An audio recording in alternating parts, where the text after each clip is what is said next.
Kia ora, I'm Amanda Millar and welcome to Courageous Conversations, a podcast that digs into the lives of those who are prepared to live courageously, no matter the cost. Today, my guest is someone who I have admired for 13 years. He's a business leader, but he's a very different business leader who has very clear ideas and an enormous amount of energy for making a difference to his world and our world.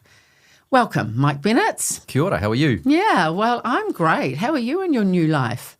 Yes, I'm transitioned out of the sort of what is described as the post-lanyard life is now what I'm living. I don't have one of those things around my neck anymore. Right, and it does. It's like, oh, is this the same Mike Bennetts without that lanyard and all that stuff of the corporate world?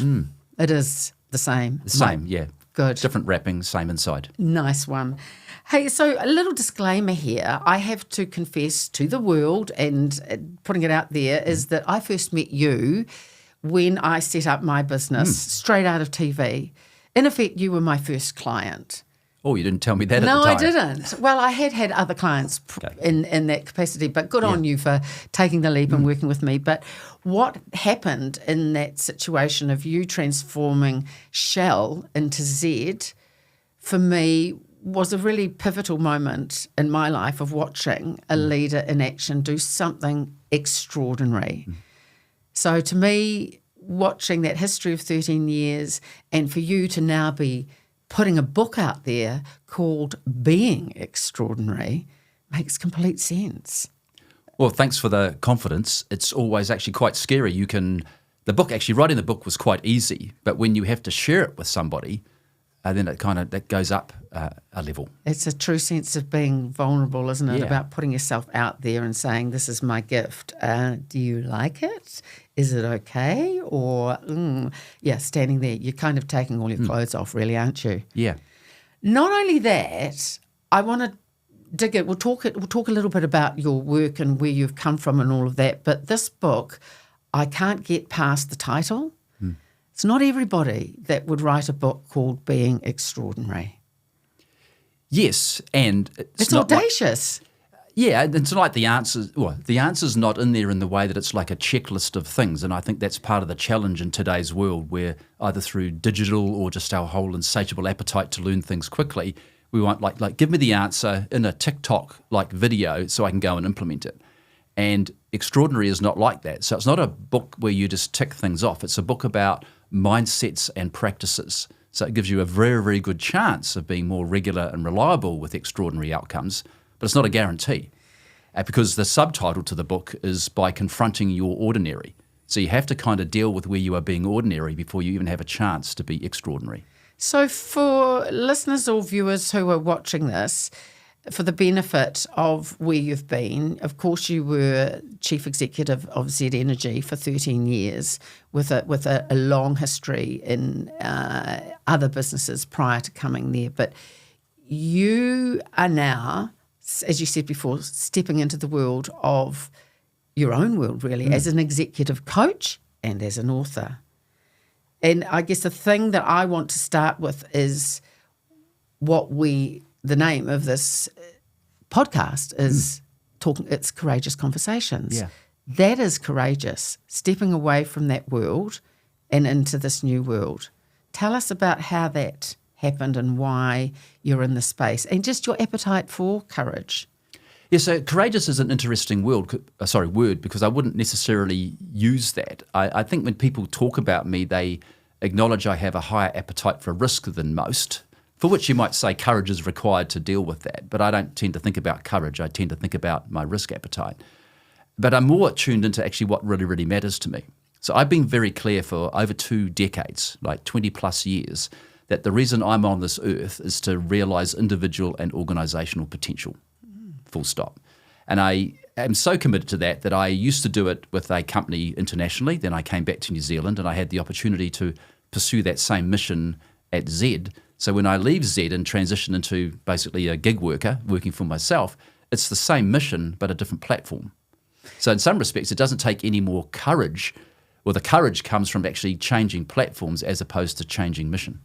So how does, or where, if you're talking about mission, Where does that come from? Does a light go on in your life, or did it go on in your life where you go, that is what I'm here for. I'm here for this reason. Did that happen to you? Yeah, I'd say the light went on, but it was like using a dimmer. So it wasn't like you turned the switch on and it went from 0 to 300 watts. It was sort of slowly turned up. And like a really pivotal moment for me was when I first left New Zealand in 1991 to work overseas. And one of the person who replaced me in my role said to me, what would you want to be remembered for? What would you want people to say at your funeral? And I thought about it for like a nanosecond, and then I said, well, I'd like to have them say that Mike contributed to my development somehow. And he was a wonderful guy and a very good friend of mine. He said, oh, really? I never would have thought that about you. And to me, it was like a wake-up call that here was something that I thought was important to me. You know, clearly it was, but it wasn't manifesting for other people. So that was quite a pivotal moment. And then a couple of years later in my career, when I was described as a bright young thing, global career and all that stuff, there was a big deal being done, a big global deal. And I had left China and had come back to New Zealand to be told where I would go to next. And it was either Germany, the UK, or South Africa. And I can recall taking a phone call at 11 o'clock at night in a motel in Otahonga at my brother-in-law's wedding, where I had already been told someone from the world will ring you and offer your next job. Someone from the world. Yeah. If you don't take it, you will then revert back to New Zealand terms and conditions and you will be made redundant. And that was like a big smack in my face. I was thinking, look, I'm supposed to be a bright young thing. I've been put on the international career ladder, and that's the way it works. Now, at the moment, I got the phone call, I got the job I really wanted or the country I wanted, so that was great. For like a year later, I kept thinking, well, actually, why was I so upset? And then that just made me realise, there's some more work I needed to do with myself to be clearer on what am I all about, what is my purpose, what am I committed to? But wasn't that also a reflection of the company's behaviour, that they would be so dismissive in the way they treated you? Surely that was also a lesson to you to go, I'm not going to be that kind of leader and treat people like that. Well, it was certainly part of it, but it was totally understandable. At the time, it was the world's biggest industrial merger, right? Like $80 billion, which is not that big in today's context, but this was back in the late 90s. So it was like just a different ballgame. So yeah, it's easy. Like one of the things one of my live by type phrases is I'm 100% accountable for everything that is happening around me all of the time. Right now, that's really hard to live to that, and I don't all of the time. But it's a really great orientation to take when something happens that you don't like. So instead of saying, well, they did wrong, I say, okay, what did I do or not do that contributed directly or indirectly to where I am right now? And that was that phrase exactly was going to be where we were going to talk a little bit about your commitment and how you honour your beliefs and values, how they play out every day. So can we talk about those in terms of where this commitment came from? Is that something that you developed through your childhood? Who was the young Mike Bennetts? Yes, I had a typical New Zealand upbringing for someone of my age. I'm 62 now, so I was born in the 60s. I grew up in a very much a working class family in South Auckland, and I had all the benefits that come from that, loving parents, lots of sports. I was the eldest of three. There's never always enough money in the house. We had to, it's just one of those typical South Auckland type upbringings. But I had what I think a couple of things that were really important. I had access to some amazing role models, if you like, whether they be the teachers that I worked with, my parents themselves, and I acknowledge them in my book, the people that I was with. And I can recall people like kind of challenging me about things. Like I was the guidance counsellor at school invited mum and dad in one time, and when I was in the fourth form, and they said, we think Mike would be a really good candidate for a scholarship at King's College. Right, so there's a big difference between Manarewa High School and King's College. Manarewa, that's the biggest high school in New Zealand, I think. Yeah, I think it is, yeah. It was big in my day anyway. And so mum and dad got really excited about that, and I was intimidated by that. And I didn't want to leave my mates. And I don't know how I would have gone if I had have applied for it, but I didn't go through the process. I made up some bullshitty type excuse about why it wasn't for me. And that was totally understandable to me at the time. But when I look back, that's part of what drove my commitment. I realised I was playing small or making up stories based on my identity rather than what I was committed to. And I'd missed out on what was potentially a wonderful opportunity. And there were a couple of others into my early 20s that I had the same thing, where I had my identity that said, well, that's not for you. You're this poor kid from Manarewa. You don't deserve to go there type style. And that was getting in the way of my future. Now, that wasn't like, as I said, a light coming on, but it was the dimmer being turned up such that after a while I go, well, I've actually had quite a lot of luck come my way or opportunities, and I haven't taken advantage of all of those. Wow. I wonder why. So was there a pivotal moment when you thought, nah, this is my direction. I'm not going to ignore any of those opportunities anymore? Not really, but I was more open to, I would kind of lean into myself more when opportunities came my way. Like I went to university, first in my family to go to university. I always wanted to be a lawyer because I quite fancied going into court and arguing big cases. A totally romantic view of the law. And as an 18-year-old, I realised I may never do that, or it would take a really long time. So I left university after 1 year, much to my parents' horror. And so that, to me, was a really good example of me shying away from things. And then when I met the person who was ultimately to become my wife, and she said, like, you're an idiot, you've got to get back to university. At the same time, I had a boss who was saying, yeah, and I was about 24 at that stage, like, you're a really bright, smart guy. You could make a contribution. What you're probably missing at this age and stage is more of a university or tertiary background. We've got to get you onto that. So between my wife in my ear at home and the Scotsman in my ear at work, I said, actually, well, this is probably one of those times I shouldn't ignore what the universe is saying to me. And so I did my undergrad, I did my postgrad. So that to me was a really great example of within 10 years between 18 and 25, how I just became more open to what the universe was telling me. And how you made that transformation into suddenly playing big as opposed to playing small. Yeah, very much so. And so I think one of the things I am always mindful of is the universe is always giving you what you need. Sometimes we just don't recognise it. And one way to think about that is it's called the priming effect. Yeah, if you become pregnant or you buy a blue car or a Mazda or whatever it might be, you suddenly realise the world is full of those things. So that's a really good thing for me. I was not primed for the opportunities that were being presented to me until I got into my mid-20s. And much later, after all the experience that you'd achieved offshore, you came back to New Zealand to do something, again, using that word extraordinary, to take this international brand of Shell and re-market it and rebrand it into the squiggly Z with the, as you say in the book, the shortest email address in the world. Yeah. And Z Energy was born. That was an extraordinary thing where, it took that nobody else has ever done anything like that in this country. Yeah, I think there are a couple of things that are in that. So it took a certain amount of courage to come back to where we started this conversation, because I think the team had done a really good job of designing what you'd call a decision tree. So you'd say, we do all this research, if yes, go down there, if no, go down there. So we did all of that, and there were three potential outcomes. Definitely change the brand, definitely keep the brand, we're not so sure. And believe it or not, we got to the end of the decision tree and it said, we're not so sure. So then it took a certain amount of courage to say it's not clear cut that we should stick with Shell, which is an incredibly well-known brand, or invent the squiggly Z. Now, in the end, we did what we did. And it looks, at the time, I think you go through phases of extraordinary. When you first take something on, it's just outright scary. At some point in time, when you get it done, it becomes extraordinary. And then over time, it just becomes ordinary because you diminish the feelings, the emotions, the thoughts you had before you started the journey or when you first took on the commitment in such a way you go, of course, it was just so obvious to change Z because it was successful. It was very successful, in the early, from 2011 to 2015. And in fact, in 2016, you got CEO of the Year. The company got the same year Company of the Year. You were right up there in terms of reputation, second alongside Toyota, one behind Air New Zealand. So you did reach, for a fossil fuel company, you reached unbelievable heights, and that was an enormous credit to you. So you did this, but all the while, which I've taken out of the book, is that this was an experiment. You were conducting an experiment with this company.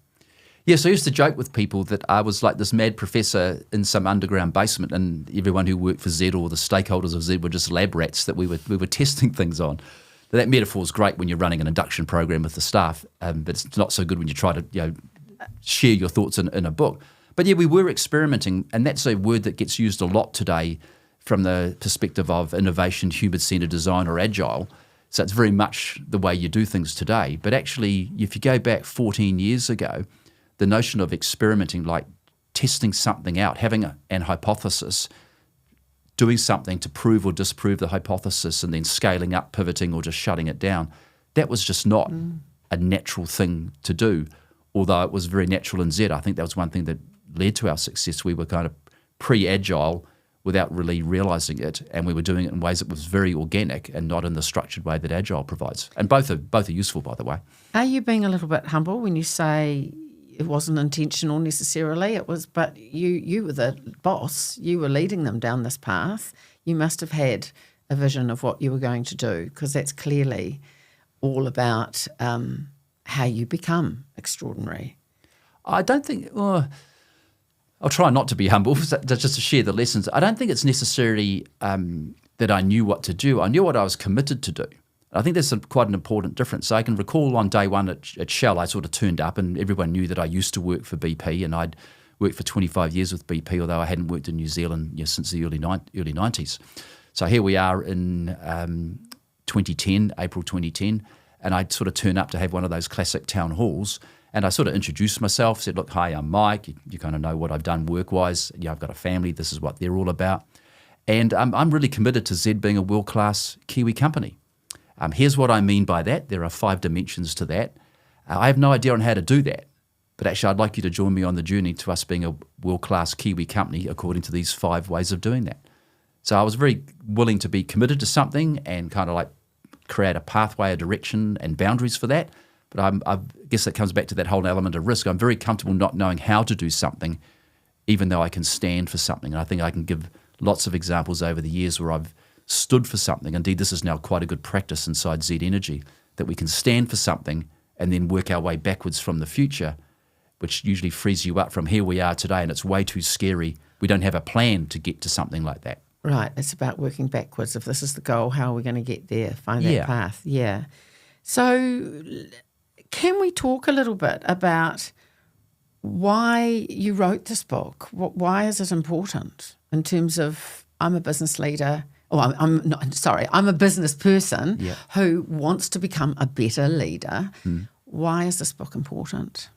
I think it's because everyone wants to get after Well, let me word it another way, actually. It comes back to when I left Z, or announced I was leaving Z, a lot of people would say to me, well, what are you doing next? And I would say, what do you think I should do? So for 6 months, I got this really great, frankly, an avalanche of feedback. You should be a full-time director. You should go and run another company. You should do this, do that. And I took all of that on. And I remember one time I met a woman who I knew, and she was cycling home from work in Wellington when I was walking back to my apartment. And she said, you should just make sure you find some way to share all of your Mikeisms. And I thought, well, what do you mean by that? And she said, it's because you say these things, and you could call them cliches, or it's more flattering to call them a Mikeism. She said, you should make sure those get shared somehow. And when I thought about that, and then I thought about how I would build my business model, it became kind of obvious that my Mikeisms could be shared and could actually help people.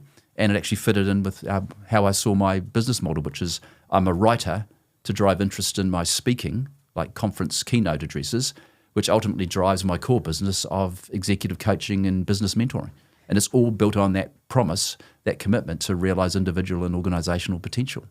So tell us about some of the key Mikeisms. What are some of the Mikeisms that are part of what can be universally practical to us all? Well, no result plus a good story always equals no result. Right, so what tends to happen is when something doesn't turn out the way you planned, and that is so well used, my family quote that back at me, right?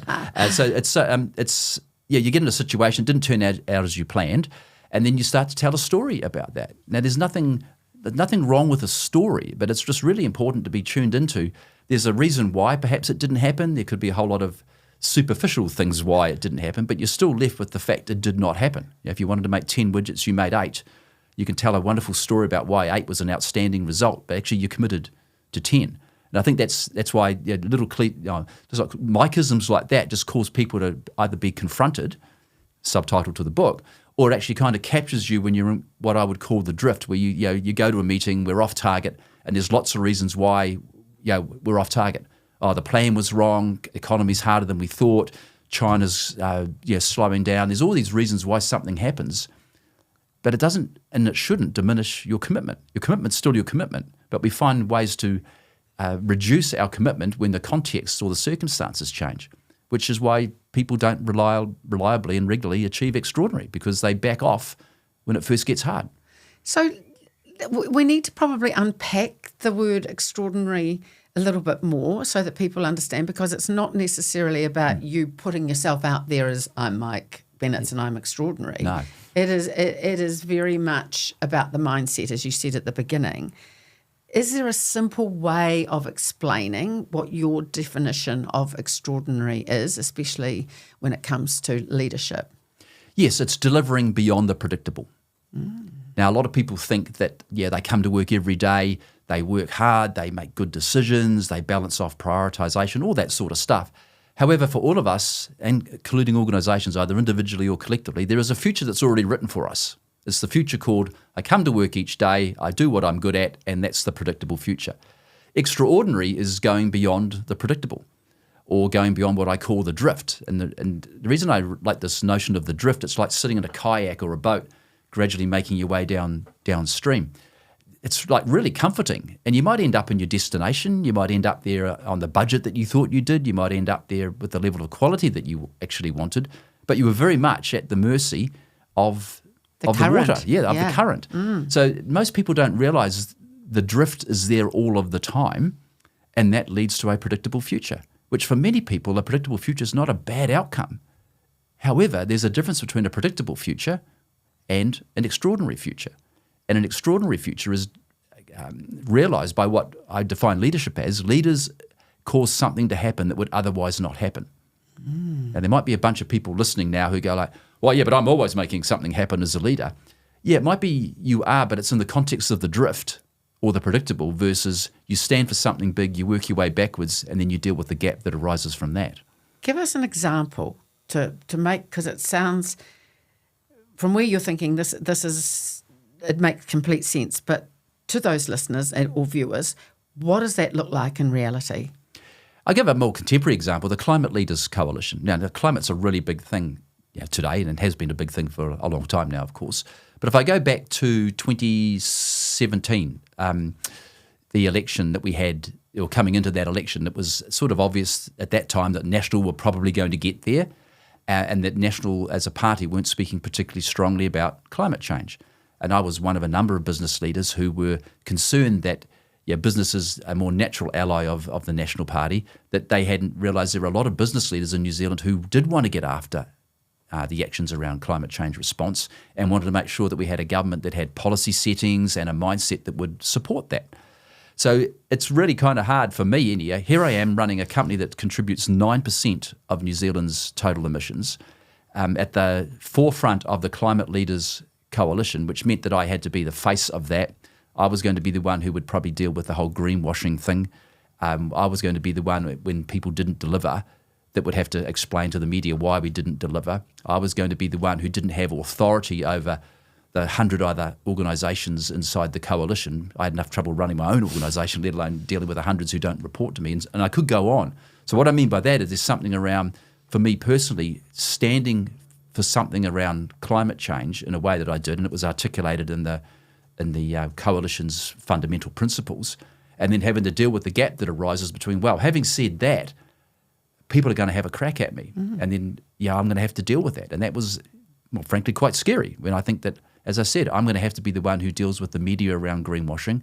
How the heck can I get 100 organisations appropriately to make their progress in a way that I can do that? And here I am at the heart of 9% of New Zealand's total emissions, so I'm the most obvious person to be accused of greenwashing anyway. So, but the upshot was that those other companies came on board. You've been a real force in advocating for change and making change.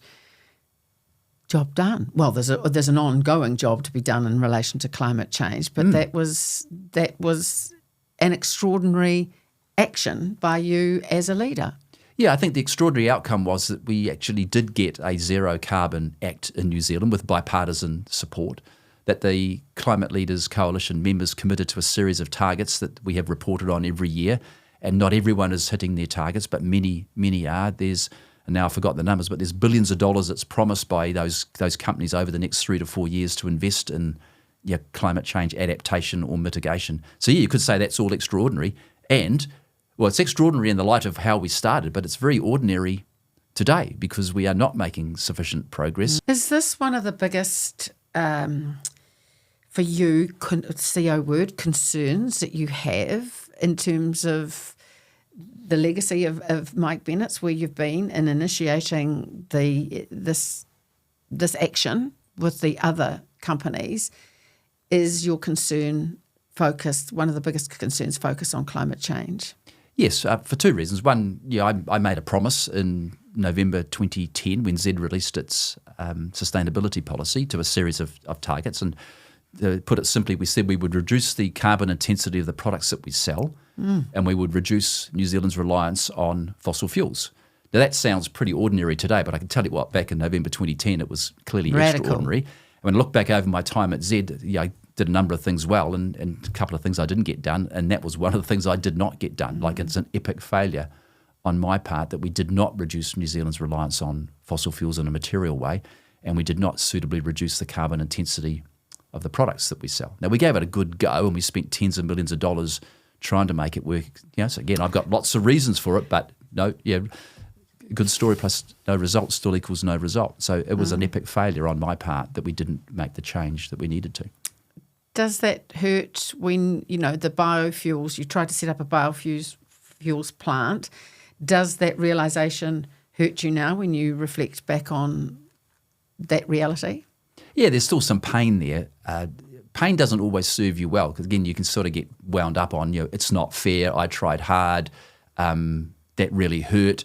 I still come back to, what did I do or not do that contributed directly or indirectly to the outcome that we got? And then when I look back, there are some things that I would have done differently and should have done differently, and I will use the learning from that for next time. And it may not be another biofuels plant, but the next time I'm in a situation like that, I'll have learnt my lessons. I will not have burned off all my emotional energy and feeling sorry for myself or blaming everybody else. So we're all looking for magic fixes, especially in today's society. What is this book going to give anybody who reads it? Yeah, so I've tried to appeal to all types of audiences, right? There are some who would just say, give me some inspiration, Mike, and I'll figure it out. Give me a model that I can work to, or give me some examples so I can see how I can apply the model. So I think I've done a reasonable job of speaking to all three of those people. So there is a model in there for those that like models. And what I've done is I've bastardized a model that gets used in the world of safety. There's a guy called James Reason who had a model and it was built upon slices of what he called Swiss cheese. That's the stuff that has a hole in it. What he says is there's a number of layers such that you don't have an accident. But when the holes in the Swiss cheese line up, you can't help but have an accident, right? And so it's what he calls the accident trajectory. And so what I've done is I've developed a model, and the metaphor I've used is the same Swiss cheese model that said there are 8 slices of cheese in my model, and when you line them up, you cannot help but be extraordinary. And it's what I call the extraordinary trajectory. Now, for the people who love concepts or models, they go, whoa, that's just awesome.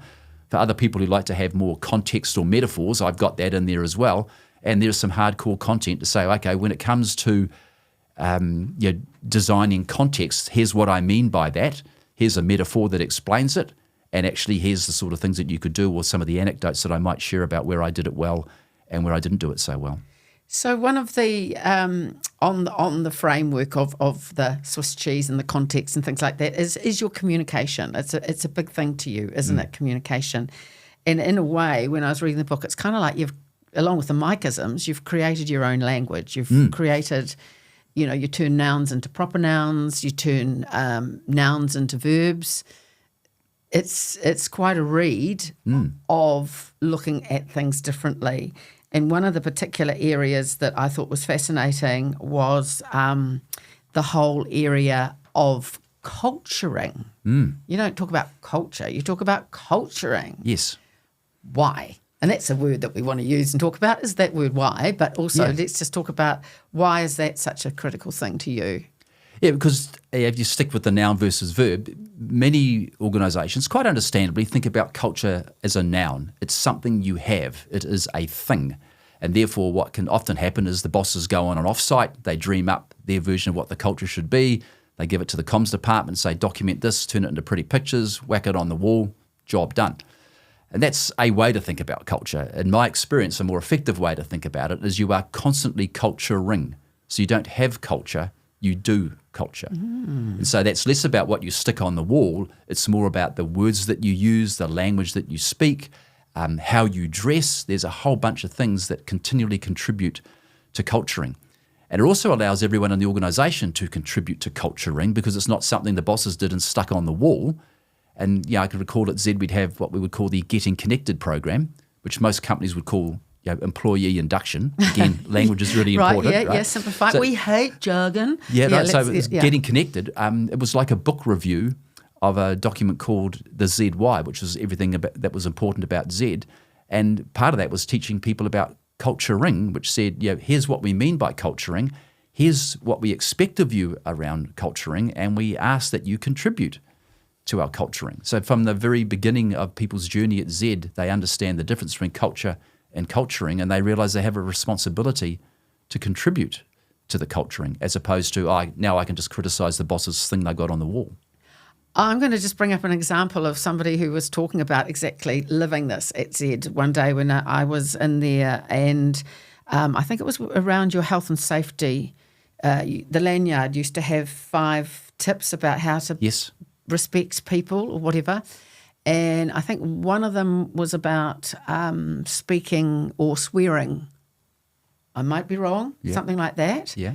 You're smiling at me like you know what's coming. No, okay. No, I don't. No. I don't recall that one. And because you've got an open office, I broke it. Open office, exactly. Yeah. The open office is that whatever this person was definitely a junior. Yeah. They were not senior. Yeah. But they sat very close to you in proximity, and you were heard to swear one day.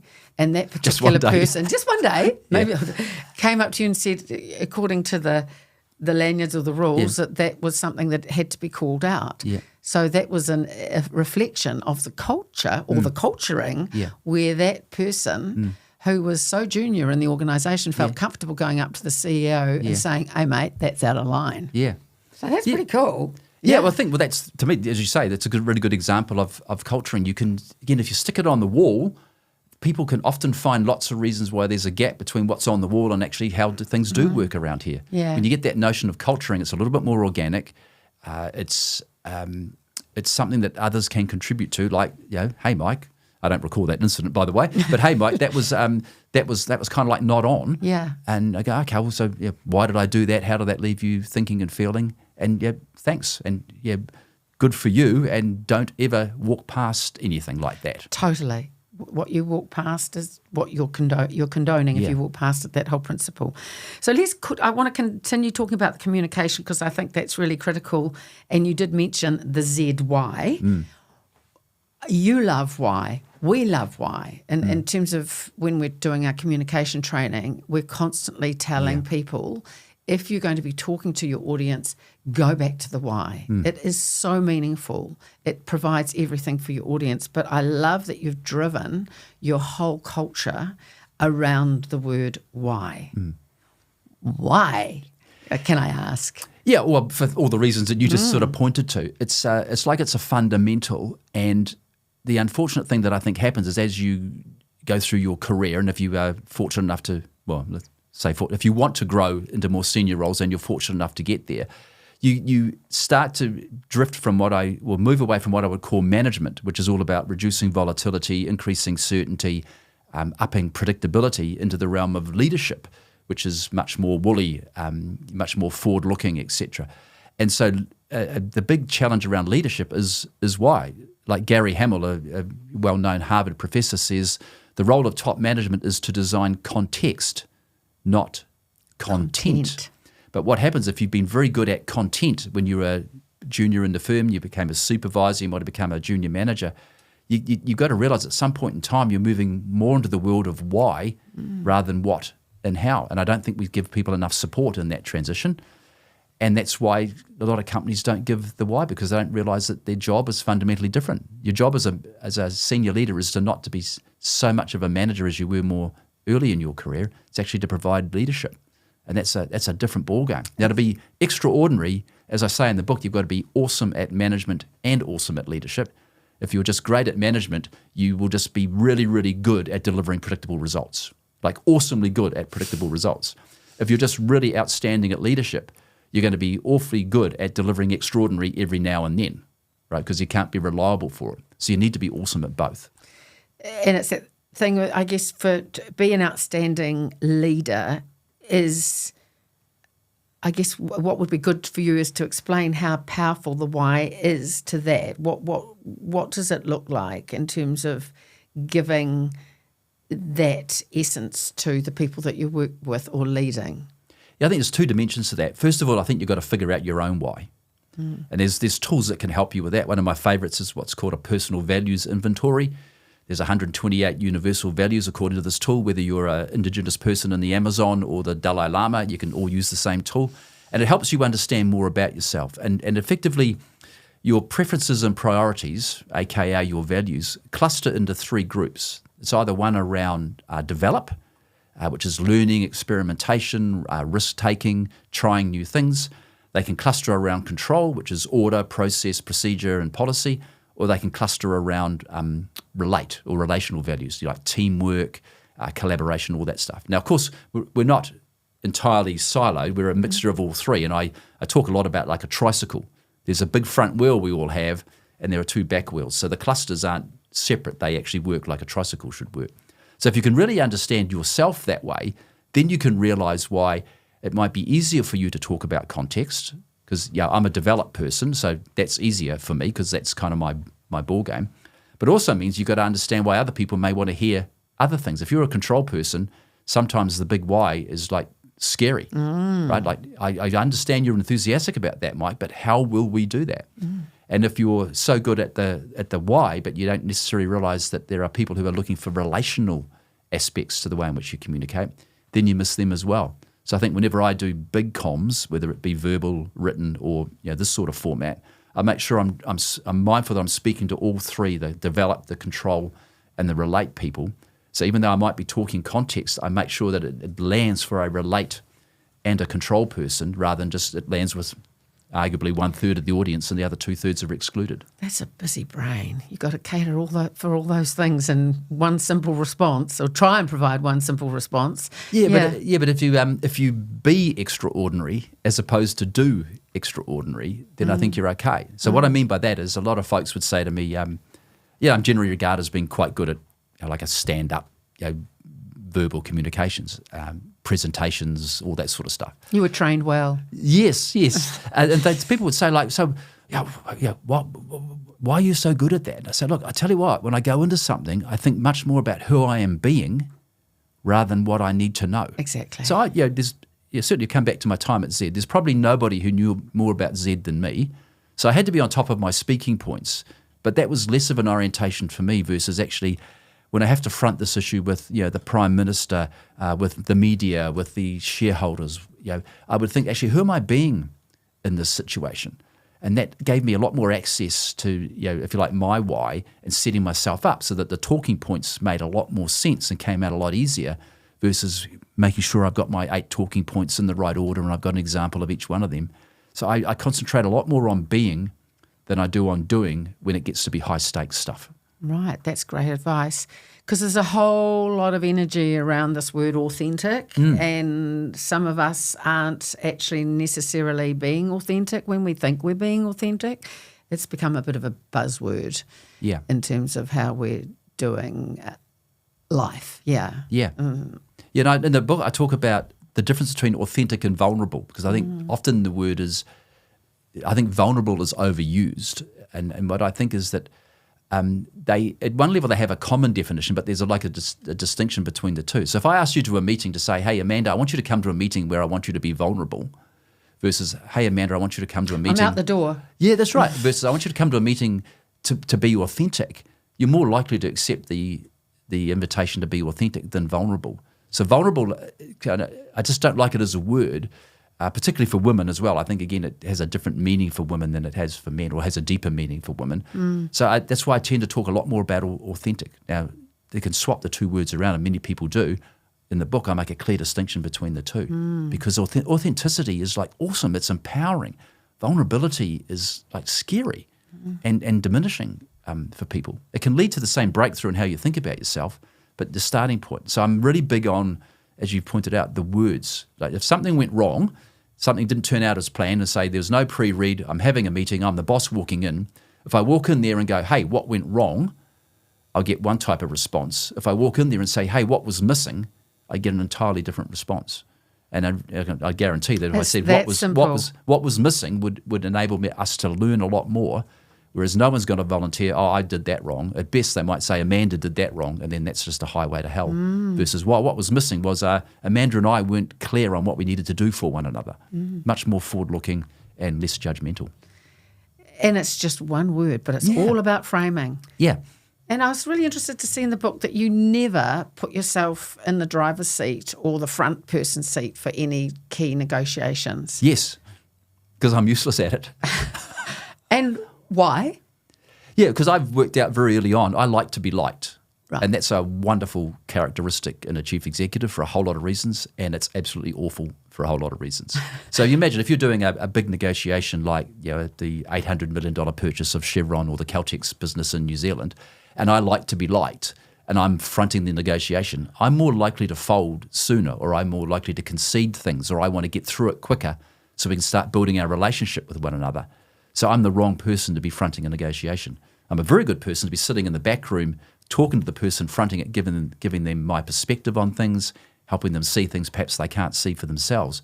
But I'm the wrong person to put in front. So I did not lead the $800 million purchase of Caltex in New Zealand, nor did I lead the $2 billion sale of Ampol, of Z to Ampol. So that delivers or shows a real level of insight into who you are. And I guess that values framework that you talked about before, the 126 values, you're onto it. You know what you do well, and you know that what you don't do well.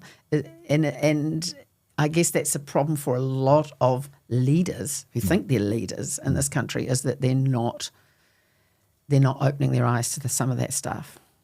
Yeah, well, as I said earlier, the universe is giving you all the feedback that you need. If you're not listening to it, like I didn't suddenly decide my liking to be liked gets in the way of this. I learnt by getting it wrong over a number of years that actually I'm not particularly effective in negotiation. There's two ways to learn. One is the result that you get, right? So the negotiation didn't turn out quite the way that I thought, as well as what does it feel like on the way through? Why am I more tense or upset or frustrated about that? So I think one of the most underutilized practices of leaders is reflection. It doesn't take money. It doesn't take technology. You can just sit down and just ask yourself a question. Okay, like, why was I frustrated in that meeting? Why did I allow myself to get angry or off course about that? And kind of speculate to it if you can't get the answer straight away. It doesn't cost anything to be reflective other than some time and energy and putting yourself in the right physical and mental space to be able to have the conversation with yourself. I also want to pick up on that because you talk in the book about listening, and we have been doing quite a lot of training around deep listening, Oscar Trimboli, who you talk about. So is this whole recognition that especially a CE is spending up to 86% of their day listening. So not only is it how you're framing what you're saying, but it's also how you're listening to people that's a critical part of being an extraordinary leader. Yes, spot on. And so you have to not just listen to what is being said, you have to listen to what I call the unsaid. And the unsaid is, the quote from the book, the unsaid is never spoken but clearly communicated. There's a subtle difference there. So one of the things that I do, going back to who am I being when I have to do a high-risk thing, I start to think, actually, what's in the background for people? So before I even open up my mouth or say something, writing or verbally, what's already on the go for them? And I have to make sure that I deal with that somehow before I even get into my pitch. And that's, again, is a practice that's often just missed. People say they're so wound up on, this is what I want to say, and I'm nervy about that, and I just want to unload it as soon as I can, rather than saying, actually, where are the other people listening from? What is actually unsaid from them that I need to find some way to address? It's what I call the background conversation. It's the chatter you have inside your head. And so sometimes just simply acknowledging that means the person can let go of it, and then they're more likely to listen to what you're saying rather than listening to themselves, which is often done unconsciously. They don't realize they're listening to themselves, which is why leaders go out there and wonder why half the room cheered about the change program you've just announced, and the other half of the room said nothing except scurry around the coffee machine and go kind of like, WTF, where are they coming from on this? Amazing. Well, I mean, and that in itself is a gem. That's a whole new way of approaching these situations where you've got to be thinking, what is my audience? Where are they? What's going on for them? How do I embrace their world? Yeah, that's radical kind of leadership for most people, I'd imagine. Well, possibly, but to flatter you, it comes back to some of the principles that you talk about when you media train people. You often reinforce them about who you are being, my language, but who you are being matters a lot more than what your content is. Absolutely. And you need to speak in a way that almost disturbs productively the trajectory people were already on.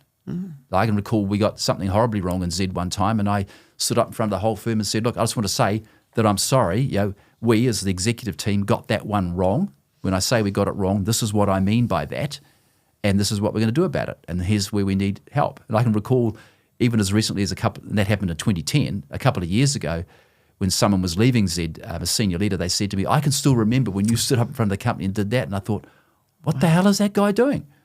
I was doing two things, acknowledging that we got it wrong, so like the incident itself, and then I was culturing, that letting people know it's you need to own when you get it wrong or it doesn't go according to plan, and you need to be committed to doing something about that. So it was both culturing as well as dealing with the circumstance that we had. And that is brilliant. That's the advice that, is so paramount that all companies should take on board. If something's gone wrong, own it. Yeah, well done.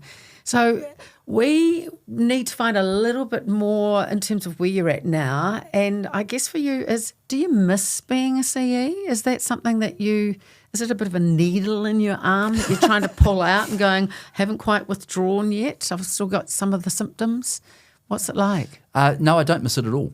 And that's not like it's a bad thing or I'm glad that I'm not there anymore. What I did is I went through a really structured process for myself and with my colleagues. Sounds like you. Yeah. That when I left, I was what I would call complete. That there was nothing left unsaid, that there was nothing from that past that would get in the way of my future. And even my colleagues say, oh, we miss you, do you miss us? And I go, well, no. Now, part of that is because they might miss me because I'm not sitting at a desk they're used to seeing me at. I don't miss them because I'm in a completely different environment. So I don't have the daily reminders about that, although I was with a couple over the weekend and that reminded me that I miss them. But I don't miss the job or anything like that, and I loved all 13 years of it. What I have realised is I miss the platform that gave me. So I recently attended a conference where there was a lot of things coming out of that. I think, right, I need to take action on what I've heard and what I've learnt. And, okay, I don't know how to do that because before I used to have a job, if you like, that would give me access to a lot of senior decision makers, government, stakeholders, etc. Ministers. I had a situation where I had a brand. I was often in the media. I don't have any more of that today. So I got to think about, okay, if I do want to make an impact, and of course I do, and the platform that I now have is very different. How do I make an impact given I don't have all the things that go along with being a CEO? So I don't miss the job, I miss the people, and I'm increasingly missing the platform. Not in a way that it's bad, it's challenging me to say actually, how do I establish the new platform such that I can make the difference I'm committed to? Is that hard though, I guess in a really fundamental way of managing your ego? Because, being in that role, having that profile, is that a consideration is that part of it? Not for me. No. Status has never been a big thing for me.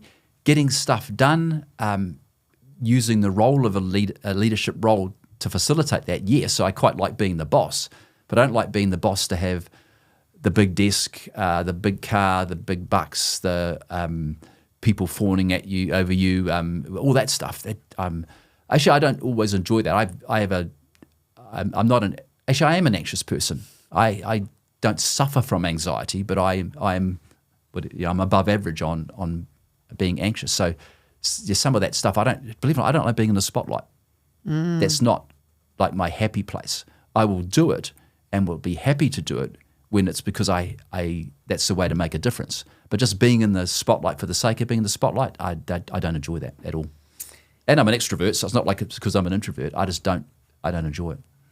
And must be for the family, having you home after commuting for 13, 14 years. How's that?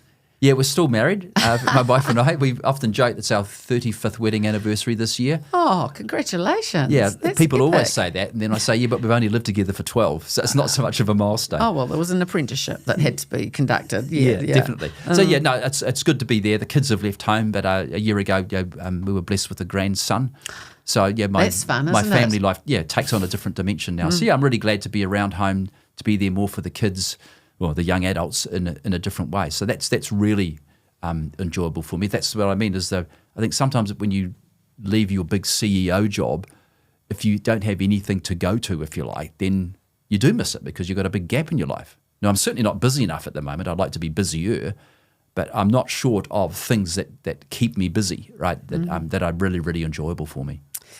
So finally, let's just end. Well, there's two things we want to do. Is number one is in your coach role, and you've now got the resource right in front of you to help to share with the universe. Is what would be a key tip that you could give people like me that have got a business that will help me lead with confidence and capability and be extraordinary? Yes, I quote from one of my favourite authors, a guy called Robin Sharma, and I actually refer to him in the book as well. I used to travel a lot out of Singapore, so every Sunday night I'd be going to the airport, I'd buy a book and I'd read it, for the long flights that I was taking around the region. So one of my favourite quotes from Robin is, "Fear is just your development rushing at you." Good one. Yeah, which again, I find it's a very empowering way of talking about things. So rather than be diminished by, my God, I'm really scared to take that one on. Oh, this is just my development coming faster than I would want. I'm really committed to my development. So actually I'm getting what I deserve. And it's just another way to reframe it. So I'm not so much scared. Now I can be excited that I'm going to develop quicker than I thought. Nice one. That's one of my favourites. You have another one, don't you? Yes, I do. Yeah, it's kind of at the heart of what I do now. So if I'm all about realising individual and organisational potential, what I say is when leaders play small, the organisation can only play small. When leaders play extraordinary, the organisation can transform. However, nothing changes until the leaders change, and nothing changes until you take action. Wow. MJB 2023. Go. Boom. Boom. Thank you, Mike Bennetts. That has been extraordinary. Thank you for the opportunity. And it's a wonderful new path that you're on, and I wish you well. You will go well. I'm sure the book sales will rocket because you'll be out there and there's a lot to learn. So thank you for your wisdom.